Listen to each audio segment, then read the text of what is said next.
నట సార్వభౌమ నందమూరి తారక రామారావు 28వ వర్ధంతి ఈ రోజు నెల్లూరులోని అంగరంగ వైభవంగా నిర్వహించారు.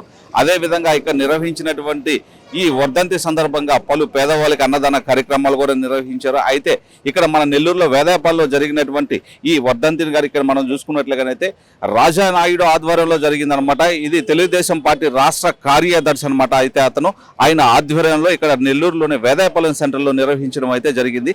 అయితే ఇక్కడ 28వ వర్ధంతిని ఘనంగా అతనికి మనసు పూర్తిగా వాళ్ళకి పూల దండలు వేశారు. అదేవిధంగా పూలతో అలాగా టెంకాయలు కొట్టి అతని ఆత్మశాంతి కలగాలని చెప్పి చాలా పూజ పునస్కారాల విధంగా ఇక్కడ నిర్వహించడం జరిగింది. అయితే ఇక్కడ నిర్వహించినటువంటి ఈ యొక్క 28వ వర్ధంతి ఏదైతే ఉందో ఈ 28వ వర్ధంతికి ఇక పలు పేదవాళ్ళకి కూడా అన్నదాన కార్యక్రమం కూడా నిర్వహించారు. అదేవిధంగా అసలు వాళ్ళు ఏం చెప్తున్నారు ఈ వర్ధంతి గురించి ఒకసారి ఆయన మాటలో కూడా విందాం.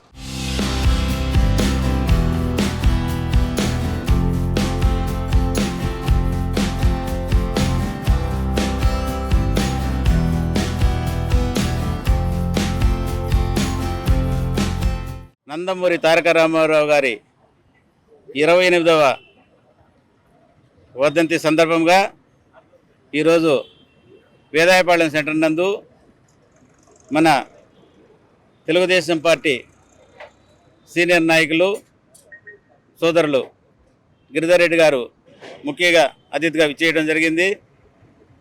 ఈరోజు మన నందమూరి తారక రామారావు గారి 28వ వర్ధంతిని ఇవాళ మేమంతం కూడా చాలా ఘనంగా నిర్వహించడం జరుగుతుంది.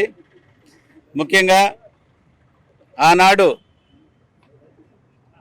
నందమూరి తారక రామారావు గారు తెలుగువాడి ఆత్మగౌరవం నలుదిశల వ్యాప్తి చెందాలని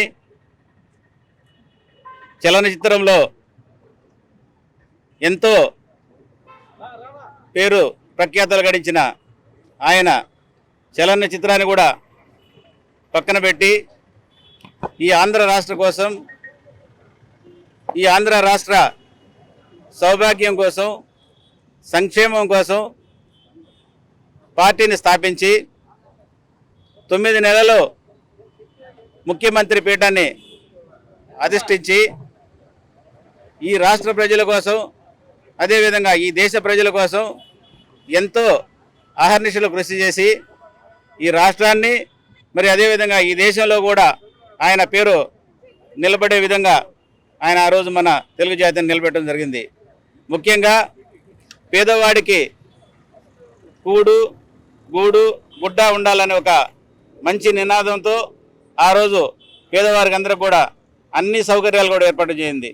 దానితోటి నిరుద్యోగుల కోసంగా అనేక యూనివర్సిటీలు ఈ రాష్ట్రంలో స్థాపించాడు. ఆయన పెట్టిన యూనివర్సిటీలు ఇవాటి కూడా ఉన్నాయి. కాకపోతే ఇప్పుడున్న సైకో జగన్మోహన్ రెడ్డి ఎన్టీఆర్ యూనివర్సిటీని కూడా పేరు మార్చడం జరిగింది. అదేవిధంగా ఆనాడు ఈరోజు చంద్రబాబు నాయుడు గారు ఇంత రాజకీయంలో అభివృద్ధి చెందాడంటే మన స్వర్గీయ ఎన్టీ రామారావు గారు ఈ పార్టీకి స్థాపించిన గట్టి పునాదులే. ఆ పునాదుల మీద నిర్మించిన పార్టీ ఈరోజు నలుదిశలా వ్యాప్తి చెంది ఇవాళ చంద్రబాబు నాయుడు గారు మరొకసారి ముఖ్యమంత్రి అయ్యేదానికి ఈ పార్టీలో అందరూ కూడా కృషి చేస్తున్నారు.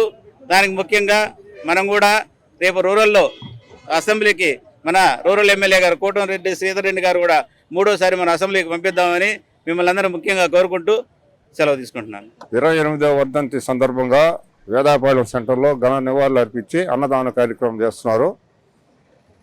మా జనసేన తరఫున కూడా మేము నివాళులు అర్పిస్తున్నాం.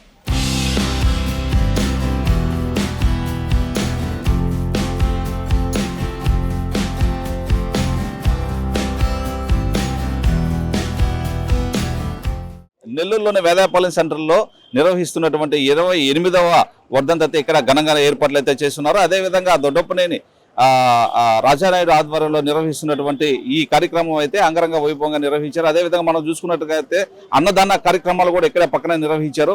అదేవిధంగా మనం ఇప్పుడు ఒకసారి మనం చూసుకోవచ్చు ఇక్కడ నిర్వహిస్తున్నటువంటి అన్నదాన కార్యక్రమాలు కూడా చాలా పేదవారికి అనుకూలంగా మంచి ఆహారంతో కూడా వాళ్ళు అందిస్తున్నారు. ఇక్కడ ఉన్నటువంటి ప్రతి ఏర్పాట్లు కూడా చక్కగా నిర్వహించారు. 28వ వర్ధంతి ఘన ఏర్పాట్లు అయితే చేశారని కూడా చెప్పుకోవచ్చు. అదేవిధంగా తెలుగుదేశంకి సంబంధించినటువంటి తెలుగుదేశం వాళ్ళే కాదు, అదేవిధంగా జనసేన పార్టీకి సంబంధించిన వాళ్ళు కూడా పలువురు ఇక్కడికి విచ్చేసి నందమూరి తారక రామారావుకి ఘన నివాళులు అయితే అర్పించారు.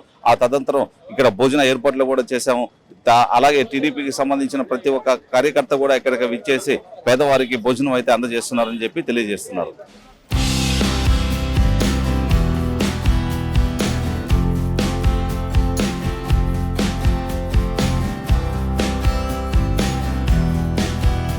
ఇక నిర్వహించినట్టు అన్నదాన కార్యక్రమాలన్నింటిలో కూడా పేదవారు ఇక్కడికి విచ్చేసి ప్రతి ఒక్కరు కూడా చక్కగా భోజనం అయితే చేస్తున్నారు. పలు పేదవారు కూడా ఇక్కడికి విచ్చేసి భోజనాలను అయితే తింటూ ఉన్నారని కూడా మనం తెలుసుకోవచ్చు. ఇది వాళ్ళ కార్యక్రమం. మరొక ప్రత్యేకమైన కార్యక్రమం మళ్ళీ కలుస్తాం. అందులో keep watching Suvarna media. This is RJ and video journalist Mallikarjun signing off.